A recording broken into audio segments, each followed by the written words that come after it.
vous abonner à la chaîne et de partager la vidéo.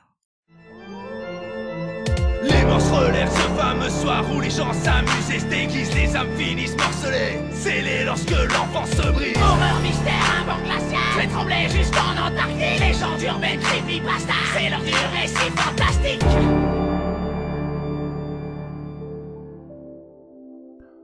Ma main droite tremble légèrement pendant que je sors le flacon d'aspirine de l'armoire à pharmacie.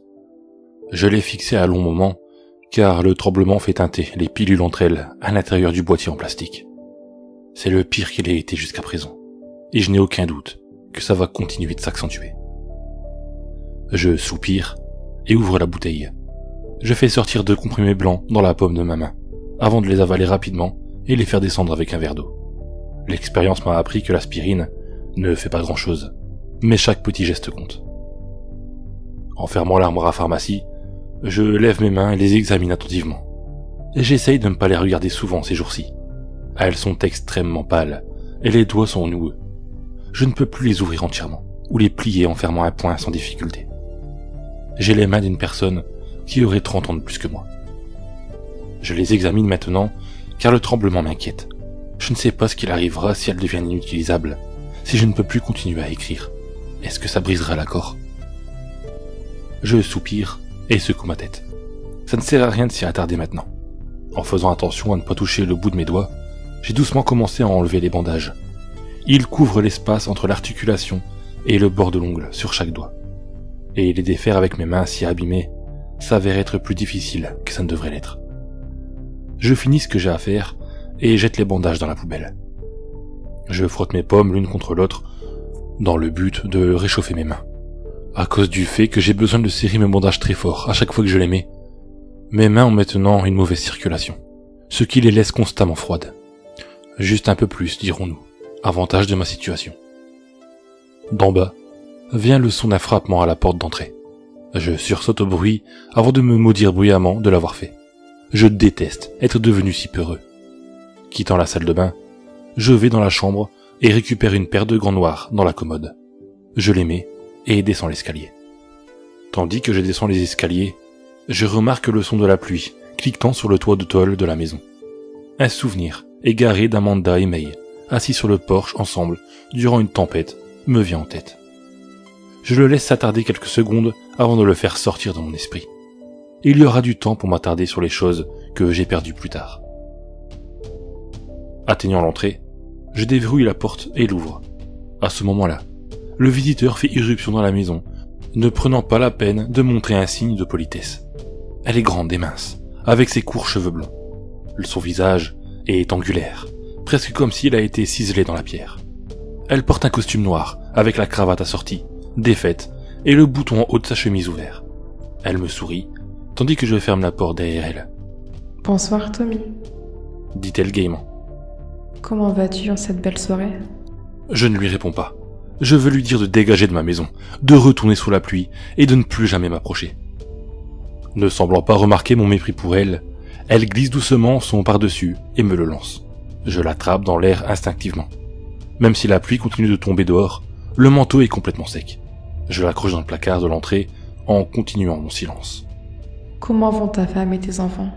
demande-t-elle en regardant autour d'elle. « Elle est toujours avec sa sœur dans l'Ouest ? C'est une honte, Timmy. Tu devrais vraiment arranger les choses. Vous formez un si joli couple. » Je m'hérisse, mais j'arrive toujours à étouffer ce que j'ai envie de dire. Elle sait que je déteste être appelé Timmy. Et elle est très consciente que la séparation avec ma famille est un point douloureux. C'est exactement pour ça qu'elle le dit. Je ne peux peut-être me libérer d'elle, mais je peux au moins enlever toute satisfaction qu'elle pourrait obtenir de ma réaction à ce jeu particulier auquel elle aime jouer. « Assez de bavardage, » dit-elle, tapant dans ses mains. « Allons jeter un œil sur ce sur quoi tu travailles. » Sans attendre d'invitation, elle tourne les talons et se dirige vers mon bureau. Je la suis à contre-cœur. Elle n'est pas vraiment ici pour inspecter mon travail, comme un professeur d'école primaire lisant le rapport d'un livre d'élèves. Elle sait déjà exactement ce que j'ai écrit. Ces petites visites sont pour m'intimider et s'assurer que je suis sur le droit chemin. Je le sais, et elle sait que je sais. Encore un autre jeu. Je ne sais pas grand-chose sur elle. Quand elle s'est présentée à moi, pour la première fois, elle avait utilisé le prénom Lydia. Pas de nom de famille, Juste Lydia. Je doute fortement que ce soit son vrai nom, mais je n'ai aucun moyen de m'en assurer. À l'époque, je n'avais aucune raison de douter de l'authenticité de son nom. Mais même si j'en avais eu, ça n'avait pas eu d'importance. Elle me promettait le monde en ce temps-là, et dans mon orgueil, j'avais pensé que c'était tout ce qui comptait. Mon bureau est à peine assez grand pour être considéré comme tel. C'était à l'origine une petite véranda que ma femme et May avaient convertie en un bureau et en une salle d'artisanat. La partie artisanat est actuellement emballée dans le garage et en attente d'être récupérée la semaine prochaine. Amanda veut les fournitures pour les enfants. Lydia marche autour du bureau et passe ses doigts sur la grande machine à écrire, noire, posée dessus. Elle sourit et ferme ses yeux en faisant cela. J'essaye de ne rien laisser paraître sur mon visage ou dans mon langage corporel, mais le moment est profondément déstabilisant pour moi, d'une manière que je ne peux pas tout à fait expliquer. Je vois que tu l'as bien nourri. Dit-elle en levant un doigt, affichant une tache de rouge sur la pointe. Bien, bien. Nous ne voudrions pas une répétition de ce qui s'est passé la dernière fois que tu ne l'as pas fait. Je détourne le regard. J'avais essayé de briser le cycle quelques mois auparavant, en refusant d'écrire. Tout allait bien, jusqu'à ce que les nausées commencent vers 12 heures.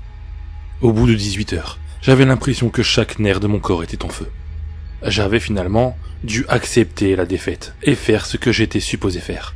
Et la douleur avait disparu presque immédiatement. Je suis sûr que j'aurais été rendu fou si j'avais laissé les choses durer plus longtemps. Alors, sur quoi travailles-tu exactement? Demande-t-elle en se retournant vers la pile de papier sur le bureau. Où la lumière s'éteint. Le Caligodémon, je suppose. Je ne réponds pas. Au lieu de simplement passer à autre chose, cette fois, elle se tient droite et me regarde directement. Même si j'essaye d'éviter son regard, mes yeux rencontrent les siens. Le regard qu'elle me lance n'en est plus un amusement. C'est la partie où tu me réponds. Dit-elle de sa voix dure et froide. Ça l'est. Je réponds immédiatement, ma propre voix trahissant la peur qu'elle me traverse. Le Caligodémon, oui. Ascusol. J'ai toujours aimé son style. Il est comme une araignée. Il déplace la porte de sa maison chaque fois qu'il croit qu'il va attraper une victime. Ensuite, quand ils entrent, il fait attendre la personne jusqu'à ce qu'il fasse nuit et il sort de son état de sommeil pour se nourrir d'eux. Tu dois respecter ce genre de cruauté. C'est à propos de quelle victime? Hayley Ferris. Je n'ai jamais entendu parler d'elle. Ça ne doit pas être quelqu'un d'important. Elle était une. Est-ce que j'ai l'air d'en avoir quelque chose à faire? Je suppose que non, parce que c'est vraiment pas le cas. Toutes les choses sont interchangeables. Elle me sourit. Eh bien, presque tous. Certains d'entre vous parviennent à monter un peu plus haut sur l'échelle du je m'en foutisme. Un peu. Lydia regarde par-dessus mon épaule, dans le coin le plus éloigné de la pièce. Je ne prends pas la peine de me retourner pour voir ce qu'elle regarde. Je sais exactement ce qui a attiré son attention. Et je ne veux pas le regarder, plus que je ne dois. Ce n'est pas Asguzol, fait-elle remarquer. Non, je confirme. J'ai fini cette histoire il y a 2 nuits. Donc, c'est une nouveauté. Intéressant. As-tu déjà fait ton écriture pour ce soir? J'hésitais. Pas encore. Je m'apprêtais à commencer quand tu as frappé. Eh bien, ne me laisse pas te garder. Vas-y. Je vais à mon bureau et m'assois sur la chaise. Aussi soigneusement que je peux, j'enlève les gants et les place sur le coin du bureau. J'ouvre une nouvelle rame de papier et fléchis mes doigts pendant quelques instants pour les faire travailler autant que je peux. Ce n'est pas le moment de montrer une faiblesse. Pas avec Lydia qui regarde. Quelque chose te tracasse? Demande-t-elle alors que je la regarde. Non, je réponds rapidement. Eh bien en fait, je me demandais si je pouvais poser une question concernant notre arrangement. Notre arrangement. Qu'en est-il? Je me demandais encore combien de temps devrais-je faire cela. Elle ne répond pas immédiatement. Au lieu de cela, elle s'assied sur la chaise de l'autre côté du bureau et plie ses bras sur sa poitrine. Elle me regarde silencieusement avec une expression qui me donne aucun indice sur ce qu'elle pense. Je commence à m'inquiéter d'avoir pu la mettre en colère. La torture que j'avais subie quand j'avais refusé de nourrir la machine à écrire n'était rien comparé à ce qu'elle peut me faire si elle le voulait. Je n'ai aucun doute sur cela. Tu te souviens de l'arrangement que nous avons fait, n'est-ce pas? Demande Lydia. Je m'en souviens, la rassurai-je. De quoi s'agit-il? Je ne... Dis-moi l'arrangement, maintenant. J'acquiesce. Oui, bien sûr. Tu m'as dit que tu m'ouvrirais les portes pour moi. Tu ferais en sorte que je puisse soutenir ma famille avec mon écriture. Faire en sorte que je puisse leur offrir une vie meilleure. Tu n'aurais plus à travailler dans ce travail stupide dans lequel tu étais coincé. Dit-elle. Au lieu d'être personne dans une mer d'inconnus, tu serais quelqu'un. Tu aurais la reconnaissance que tu voulais depuis si longtemps. Je regarde le sol alors que je ressens un pincement au cœur. Oui. Et l'ai-je fait, Timmy? Je soupire. Oui, mais... Mais quoi? Lydia agite sa main avec dédain. Tout n'a pas fonctionné comme tu le pensais. J'ai fait tout ce que j'ai dit que je ferais. Rien de plus, rien de moins. Ce n'est pas sur moi que la soudaine reconnaissance et les avantages financiers te sont montés à la tête. Tu es celui qui laisse ton ego gonfler. Tu es celui qui a laissé sa famille lui filer entre les doigts quand il ne regardait pas. Rien de tout ça n'est de ma faute. Je ferme mes yeux. Je le sais, je t'ai blâmé pendant longtemps, mais je sais maintenant que mes erreurs étaient les miennes. Je me demande juste quand notre accord sera conclu, afin que je puisse essayer de nettoyer le tas de merde que j'ai créé. Tu n'as déclaré que la moitié du marché. Ma moitié. Quelle était ta partie du marché? J'ouvre mes yeux et tourne mon attention vers la machine à écrire. Bien. Ma partie de notre accord est que j'ai accepté d'écrire des histoires pour toi. Je commençais à avoir tu les appelles des visions. Mais ils ressemblent plus à des cauchemars éveillés. Je dois écrire l'histoire que je vois se dérouler dans ma tête. Et je dois le faire à ce sujet. Je passe ma main sur la machine à écrire. Quand elle m'a été présentée pour la première fois, j'avais pensé que je regarderais une belle relique d'un temps ancien. J'avais même été excité à l'idée de l'utiliser. Il n'y avait pas longtemps que j'en étais venu à la détester. Et même maintenant, je la crains. Très bien. Dit Lydia sarcastiquement. Maintenant, dis-moi. À un moment donné, avons-nous discuté d'une date de résiliation pour le marché? Au fond de moi, j'avais su que cela allait être la réponse qu'elle me donnerait. Je vais être tenu à notre accord jusqu'à ce qu'elle jure bon de me libérer. Et je ne la vois pas faire ça. Je me suis autorisé à ressentir de l'espoir. Ça rend les choses encore plus sans espoir maintenant. Rompre notre accord n'enlèverait pas seulement ce qu'on t'a donné. Il y aura d'autres conséquences pour une telle violation de ma confiance. Je comprends, je l'assure. Je suis contente de t'entendre dire ça. Je détesterais avoir à te donner un exemple concret de ce dont je parle. Quelque chose comme, disons, quelques centaines de tumeurs malignes apparaissant instantanément dans le tronc cérébral de ton petit garçon. Un frisson traverse ma colonne vertébrale. Je ne briserai pas notre accord, je le promets. Bien. Je crois que tu étais sur le point de commencer à écrire. Je reporte mon attention sur la machine à écrire, reconnaissant que la conversation soit terminée. C'est un sentiment fugace. Comme toujours, la simple vue de la machine à écrire me serre le ventre et me fait palpiter les tempes. À un niveau très superficiel, cette machine à écrire n'a rien de si différente des autres. Elle est définitivement plus ancienne que la plupart. Sa conception remonte au moins à la fin des années 1800. Mais elle peut facilement être confondue avec une machine normale trouvée dans une friperie ou un marché aux puces. Elle repose sur 4 poteaux métalliques. Ses clés s'étendent vers l'extérieur sur un plateau incliné. Les barres de type métallique sont exposées au-dessus d'elle en demi-cercle.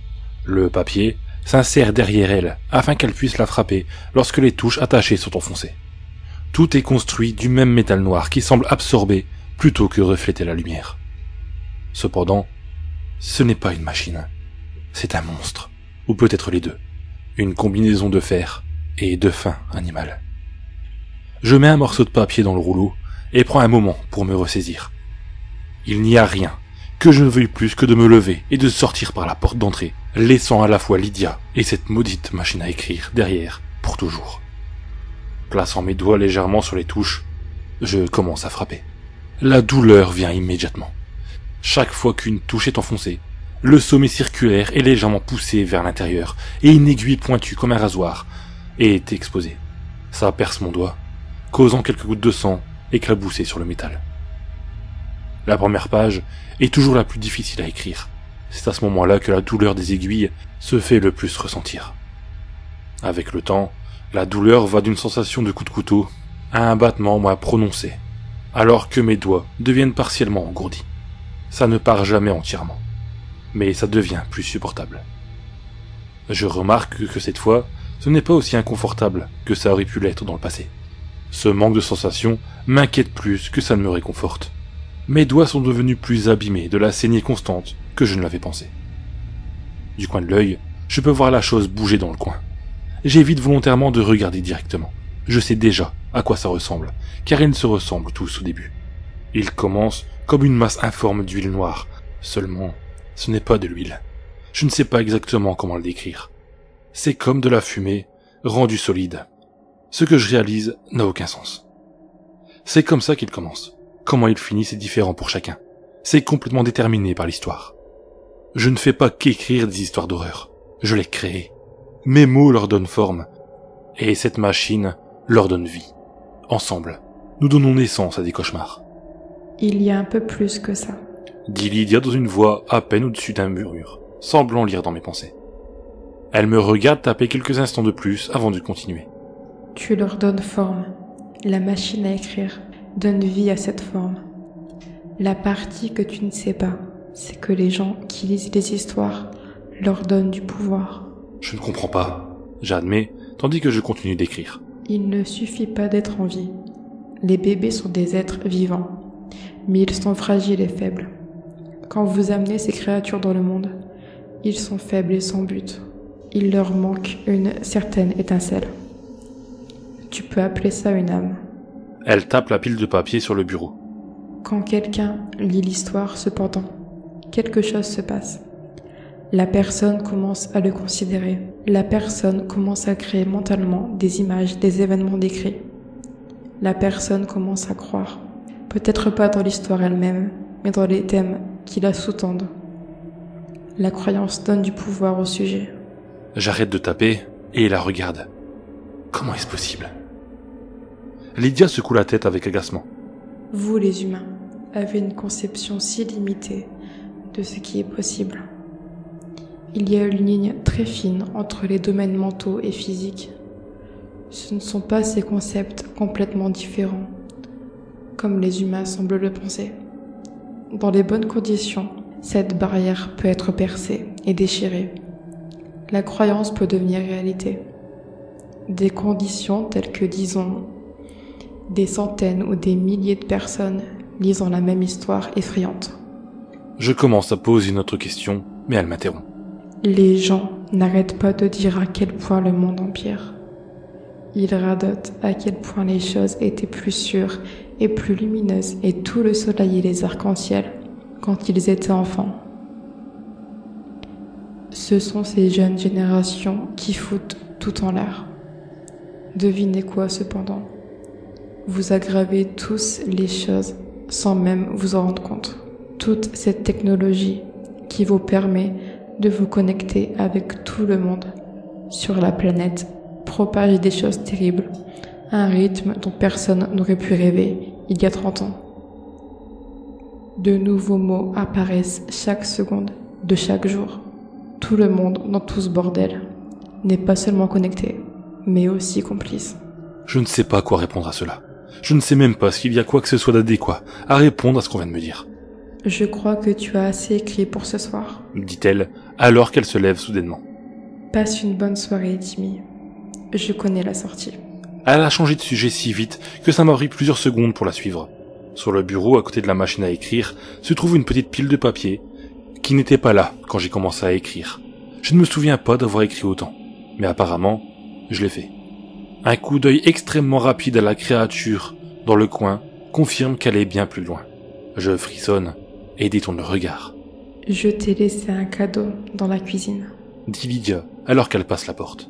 Considère-le comme un rappel de ta petite part dans la ruine de ton espèce. Prends-en bien soin. Un instant plus tard, j'entends la porte d'entrée s'ouvrir et se refermer. Je ferme mes yeux et me force à respirer lentement, pour ramener mon battement de cœur rapide sous contrôle. Ça se produit à chaque fois qu'elle me rend visite, à chaque putain de fois. Je me lève et quitte le bureau. En face de l'entrée se trouve la porte menant à la cuisine. Après une brève hésitation, je la traverse et regarde les alentours. Posée sur le comptoir se trouve une cage en métal noir. À l'intérieur de la cage se trouve une roue. Et se tenant dans cette roue et me regardant avec des larges yeux marrons, se trouve une petite souris blanche. On se regarde simplement pendant ce qui paraît être des minutes avant que je ne remarque l'enveloppe devant la cage. Je la prends et lutte pour l'ouvrir avec mes doigts qui fonctionnent mal. J'arrive enfin à sortir le bout de papier à l'intérieur. Je ne pouvais pas mettre l'homme pourri à l'intérieur de la cage. Lit-on dans la lettre. L'homme pourri. Je suppose que ça veut dire que tu es Randy. Je dis à la souris. La souris me répond en couinant, tandis qu'elle rebondit de haut en bas, dans la roue.